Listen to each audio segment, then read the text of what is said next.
चाहे माटो होस् चाहे शरीर, अम्ल र क्षारको मात्रा हेरेर मानिसले आफ्नो स्वास्थ्यको हेरचाह तथा खेतबारीमा के को खेती गर्ने भन्ने निश्चय गर्नुपर्ने हुन्छ। अम्लीय माटो कतिपय खेतीको लागि ठिक मानिँदैन, त्यसैले अम्लीय तत्त्व हटाउन कृषि चुन छर्ने गरिन्छ।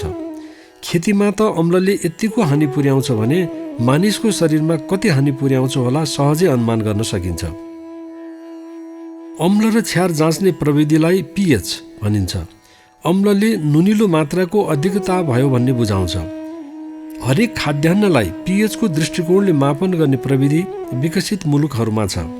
हामी कहाँ भने त्यति ख्याल गर्दैनौँ र शरीरमा रोग उत्पन्न भएपछि के भयो भनेर चिकित्सकको ढोका ढकढकाउन पुग्छौँ। पीएच 7 सम्मलाई तटस्थ मानिन्छ। त्यसभन्दा बढी हुन गयो भने अम्लको मात्रा बढेछ, त्यसले शरीरलाई हानि पुर्याउन सुरु गरेछ भन्ने सम्झनुपर्छ। हाम्रा पूर्वज ऋषिमुनिहरूले यस विषयमा पहिले विभिन्न किसिमको शारीरिक शोध, व्यावहारिकता र त्यसले मानिसमा पुर्याउन सक्ने हानिलाई विचार गरेर यो खान हुने चिज, यो खान नहुने वस्तु भनेर किटान गरिदिइसकेका थिए। धर्मसँग त्यस्ता कुराहरूलाई जोडिदिनाले कतिले त्यसलाई माने, कतिले अवज्ञा गरे। कतिले त्यो पुरातन कुरा आजको युगमा त्यस्तो कुराको पछि लाग्नुहुन्छ र समेत भनेर त्यसबाट विमुख गराउने काम पनि भइरहेको यत्रतत्र सर्वत्र देख्न पाइन्छ। खुसीको कुरा हो कि आजका वैज्ञानिकहरूले पुरातन भनेर व्यवस्था गरिएको विषयमा लामो अध्ययन अनुसन्धान गरेर ती पुरातन भनिएका कतिपय विषयहरूमा यथार्थ रहेको पुष्टाइ गरिरहेका छन्। उनीहरू साँच्चै नै धन्यवादका पात्र छन्। शरीरमा अम्लीय तत्त्व बढ्यो भने के हुन्छ भन्ने जिज्ञासा जो कोहीलाई हुन सक्छ। यसको मात्रा बढ्यो भने हाड खिने, अस्टियोपोरोसिस अर्थात् मांसपेशी कमजोर हुने, मुटु सम्बन्धी रोग, मधुमेह, मृगौलासँग सम्बन्धित अनेकन किसिमका रोगहरू शरीरमा भित्रिन थाल्छन्। यसो हुन नदिन के गर्नुपर्छ भन्ने जिज्ञासा स्वतः आइहाल्छ। यसको सजिलो उपाय छ अम्ल अर्थात् नुनिलो, अमिलो पिरो खानेकुराहरूको अत्यधिक सेवनबाट बच्ने। मानिसको लागि अस्वाभाविक मानिने खाना जस्तै माछा, मासु, रक्सी, बियर, जाँडको सेवन नगर्ने। क्षार भएको खानेकुराहरू शरीरको लागि हितकारी हुने भएकोले त्यस्ता खानेकुराहरूलाई आफ्नो मुख्य खाना बनाउनाले विभिन्न किसिमका घातक रोगहरूबाट बच्न सकिन्छ। हरियो सागसब्जी, फलफुल, दुधमा क्षारीय तत्त्व प्राप्त हुन्छ। हामीले खाने विभिन्न परिकारहरूमा स्वतः प्राकृतिक रूपमै अम्लीय तत्त्व हुन्छन्। तिनलाई बढाउनु जरुरी पर्दैन, तर क्षारको मात्रामा कमैले ध्यान दिएको हुन्छ, जसले गर्दा शरीरमा अम्लीयता बढिरहेको पत्तै हुँदैन। सामान्यतः अम्लीय तत्त्व शरीरमा बढ्न थाल्यो भने पिसाब पोल्ने, पेट पोल्ने, अमिलो पानी आउने, घाँटी पोल्ने, खाना खाएपछि हुलुक्क आउने, चिटचिट पसिना आउने, आत्तिने र डर लागेको जस्तो हुने लक्षण देखिन्छ। हरियो सागसब्जीमा पनि एक थरी स्वभावैले अम्लीय तत्त्व बढी भएका पनि छन्, जस्तो पिँडालु, गाजर, काँक्रो, मुला, तरुल, काउली, ब्रोकाउली आदि। कुन सागसब्जी खाँदा आफूलाई खराब गर्दैन भन्ने लागेको हुन्छ, त्यस्तो तरकारी खानी बानी बसालेमा अम्लीय तत्त्वको साथै नाना किसिमका रोगहरूले दुःख दिन पाउँदैनन्। वास्तवमा हाम्रो शरीरमा अम्ल र क्षारको मात्रा सन्तुलित अवस्थामा रहिरहनु हितकारी हुन्छ भनेर शरीर एवं पाचन प्रक्रियाका विज्ञहरूको भनाइ छ। हामीले खाने हरेक वस्तुहरूको पाचन पछिको सार मृगौलामा पुग्छ। मृगौलाले त्यसलाई प्रशोधन गरी पीएचको मात्रा सन्तुलित तुल्याएर प्रवाह गर्न प्रयास गर्छ। पीएच घट्नु भनेको अम्लीय तत्त्व बढ्नु भन्ने हो। एकछिनको स्वादको लागि मानिसहरू अनेक किसिमका मसला, घिउ, तेलले लपक्क पारेको परिकारमा आफूलाई अभ्यस्त पार्छन्, तर त्यसले पाचन क्रिया लगायत मृगौला, कलेजोलाई कति दबाव पार्छ भन्ने कुरा कमैले बुझ्छन्। त्यसमा पनि स्वास्नी मानिसहरूको हड्डी स्वभावैले पुरुषको दाँजोमा कमजोर हुन्छ। जति शरीरमा अम्लीय तत्त्व बढ्छ त्यसले हाडहरूलाई कमजोर तुल्याउन थाल्छ। यसो हो तापनि स्वास्नी मानिसहरूमा अमिलो पिरोमा अलि रुचि राख्ने प्रवृत्ति सबैतिर छ। त्यसमा पनि नेपालमा अझ बढी छ कि जस्तो लाग्छ। यसको अर्थ हुन्छ जानेर वा नजानेर आफूले आफूलाई रोगी बनाउने काममा हामी लालायत छौँ। हरियो सागसब्जी, फलफुलहरूमा पनि खानुभन्दा अगाडि विचार पुर्याउनु पर्ने कुरा के छ भने त्यसमा कतै कीटाणुनाशक औषधिहरूको प्रयोग त गरिएको छैन। त्यसैले कुनै पनि तरकारी, फलफुलहरूमा राम्ररी धोइ पखाली मात्र पकाउने वा सेवन गर्ने बानी बसाल्नुपर्छ। अर्ग्यानिक अर्थात् गाई वस्तुको मल प्रयोग गरिएको तरकारी छ भने त्यो खानको लागि उत्तम हुन्छ। केमिकल फर्टिलाइजरहरूमा युरिया, नाइट्रोजन आदिको मात्रा बढी हुने भएकोले शरीरको लागि हानिकारक हुन्छ। त्यसले मृगौला, कलेजो आदिलाई नोक्सान पुर्याउँछ। त्यसमा पनि जहिलेदेखि मानिसले कृत्रिम रूपमा कार्बनिक यौगिक बनाउन जान्यो र प्रयोग गर्न थाल्यो, त्यस बेलादेखि वातावरणमा मात्र होइन, हामीले खाने हरेक कुरामा शङ्काको दृष्टिले हेर्नुपर्ने बाध्यता बढ्दै गएको छ। पानी, हावा, सागसब्जी, अन्न, माछा मासुबाट विषालु कार्बनिक यौगिकहरू शरीरमा प्रवेश पाइरहेका छन्। वैज्ञानिक भाषामा यसलाई पर्सिस्टेन्ट अर्ग्यानिक पोल्युटेन्ट POPS भनिन्छ। यसको अन्धाधुन्ध प्रयोगले मानिसको, पशु प्राणीको, वनस्पति जगत लगायत विश्व ब्रह्माण्डकै लागि खतरा उत्पन्न गर्ने काम भइरहेको प्रति वैज्ञानिकहरू त्रस्त छन्। यसको स्थायित्व, विषाक्तता र शरीरमा लामो समयसम्म भण्डारण हुने कारणले POPS घातक सिद्ध हुँदै गएको छ। प्रमुख रूपमा POPS 12 वटा मात्र भएकोमा अहिले यो सङ्ख्या 21 वटा पुगेको छ।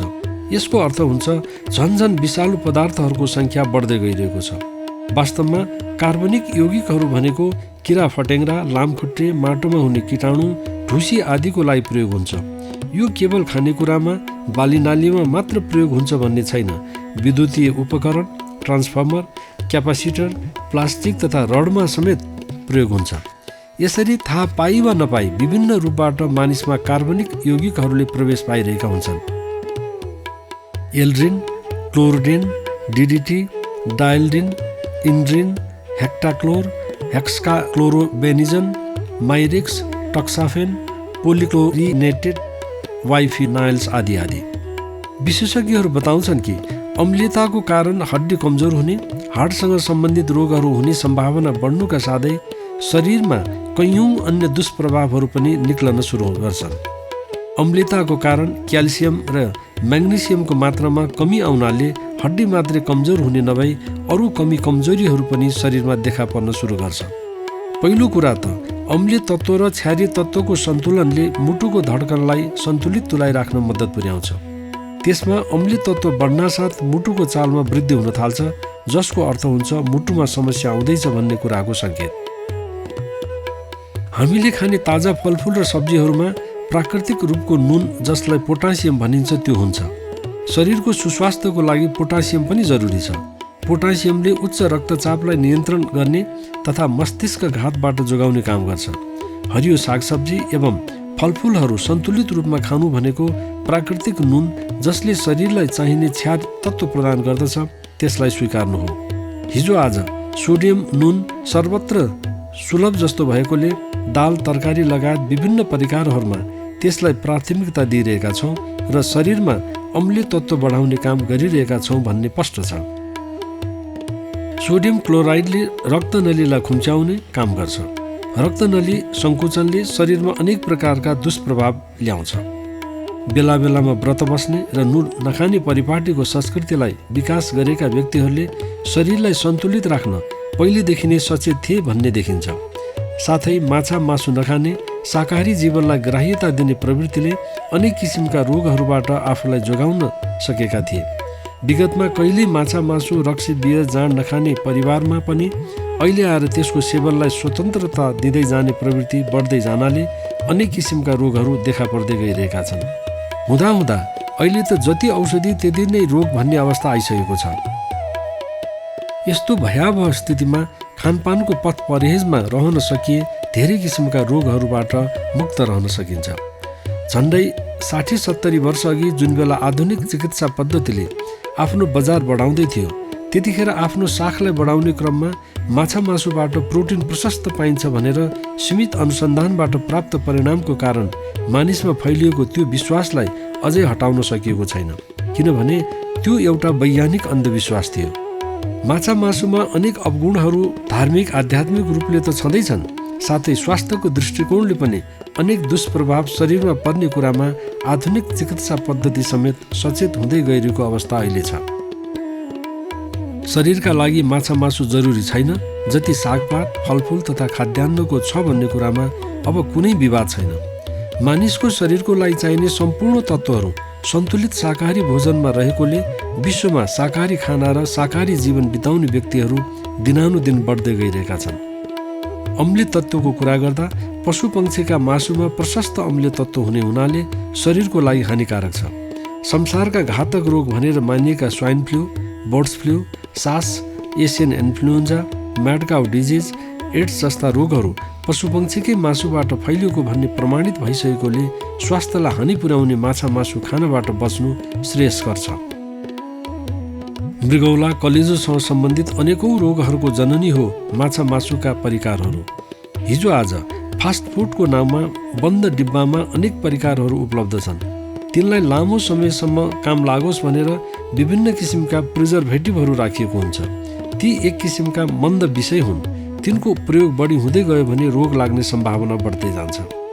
स्वास्थ्यको लागि उपयुक्त खाना भनेको आफ्नै घरमा सफा सुग्घर वातावरणमा तयार पारिएका खानाहरू नै हुन्। तर यो सबैका लागि सधैँ उपलब्ध नहुन सक्ने भएकाले व्यस्त जीवनका लागि स्वयं व्यक्ति नै चनाखो हुनुपर्ने देखिन्छ।